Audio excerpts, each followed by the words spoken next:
ഞാൻ ഡോക്ടർ അനു കെ വാസു. ഞാൻ consultant paediatric gastroenterologist, hepatologist and liver transplant ഫിസിഷ്യനാണ്. ഞാൻ KIMS health hospital Trivandrum work ചെയ്യുന്നു. ഞാനിന്നിവിടെ സംസാരിക്കാൻ പോകുന്നത് കുട്ടികളിൽ കാണുന്ന വയറുവേദനയെക്കുറിച്ചാണ്. കുട്ടികളിൽ വളരെ സാധാരണയായി കാണപ്പെടുന്ന ഒരു കംപ്ലൈൻ്റ് ആണ് വയറുവേദന എന്ന് പറയുന്നത്.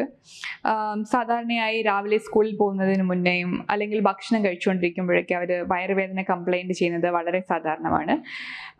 ഇങ്ങനെയുള്ള വയറുവേദന സാധാരണയായി അവർ ടി വി കാണുന്ന സമയത്തോ അല്ലെങ്കിൽ മൊബൈൽ ഫോൺ കാണുന്ന സമയത്ത് അല്ലെങ്കിൽ എന്തെങ്കിലും കളിക്കുന്ന സമയത്ത് അല്ലെങ്കിൽ അവർക്ക് എന്തെങ്കിലും ഇഷ്ടമുള്ള ഡിസ്ട്രാക്ഷനുള്ള എന്തെങ്കിലും ആക്ടിവിറ്റി ചെയ്യുന്ന സമയത്ത് താനെ ഇല്ലാതാവുന്നതാണ്. അല്ലെങ്കിൽ ഒരു 5 മിനിറ്റിനുള്ളിൽ തന്നെ ഈ വേദന തനിയെ റിസോൾവ് ആവുന്നതാണ്.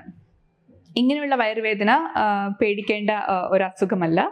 എന്നാൽ ഈ വയറുവേദനയോടനുബന്ധിച്ച് സ്ഥിരമായി അടിക്കടി ഫീവർ വന്നുകൊണ്ടിരിക്കുക, അല്ലെങ്കിൽ അടിക്കടി ഛർദിയിൽ വന്നുകൊണ്ടിരിക്കുക, അതിനോടനുബന്ധിച്ച് ലൂസ് മോഷൻസ് വരിക കുഞ്ഞുങ്ങൾക്ക് അടിക്കടി, ഇല്ലെങ്കിൽ അതിനോട് സംബന്ധപ്പെട്ട് മോഷനിൽ ബ്ലഡ് കാണപ്പെടുക, അല്ലെങ്കിൽ ഈ ഒരു അടുത്ത കുറച്ച് മാസങ്ങളിൽ നോക്കുമ്പോൾ കുഞ്ഞുങ്ങളുടെ വെയിറ്റ് കുറയുക, ഇങ്ങനെ എന്തെങ്കിലും രോഗലക്ഷണങ്ങൾ ഈ വയറുവേദനയോടനുബന്ധിച്ചുണ്ടെന്നുണ്ടെങ്കിൽ അത് സാരമായി കാണേണ്ട ഒന്നാണ്.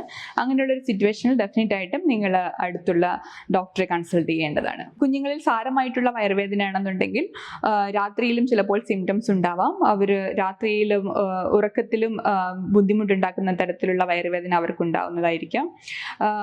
ചില സമയങ്ങളിൽ പെട്ടെന്ന് പനി വരികയും വയറുവേദന വരികയും ഛർദി വരികയും കുഞ്ഞിന് സാധാരണയായി നോർമലായി ഉള്ള പ്രവർത്തികൾ ചെയ്യാതിരിക്കുകയും പറ്റുന്ന രീതിയിൽ വയറുവേദന വന്നിരുന്നാലും അത് സാരമായി കാണേണ്ട ഒരു വയറുവേദനയാണ്.